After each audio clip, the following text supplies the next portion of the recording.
So my name's David Sellers. I'm a Senior Director of Engineering at Hoshizaki. Been there 26 years, so a lot of experience with ways that people have failed or succeeded in design. When we do design reviews, we bring people in, we show the machine, we set that up in our engineering area. Everybody comes through, there's a big whiteboard.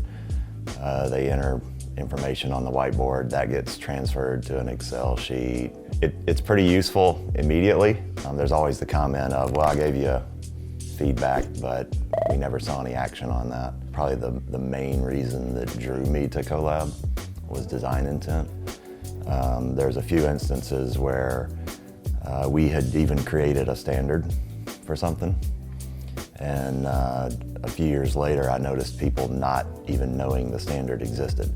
And so it was easy for that information to be lost. It's easy for tribal knowledge to be lost. And so the thing that brought me was trying to capture that. And for especially new people coming in, how do you get that information in their hands? AutoReview to me seems to be the big game changer for what I'm looking for in design intent. Not only are you able to capture the feedback, but you're able to put that or push that forward to somebody and offer a suggestion.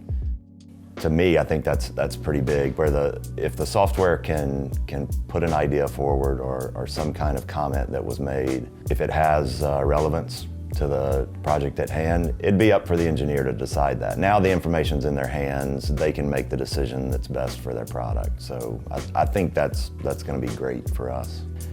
We need something that's gonna be useful to us. And so, with this, is it being a help to you? It's not trying to replace the decision that's being made. All it's trying to do is offer the information that's there.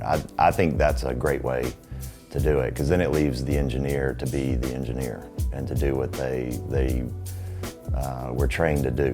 I think it'll help focus the engineer's time to where they need to be.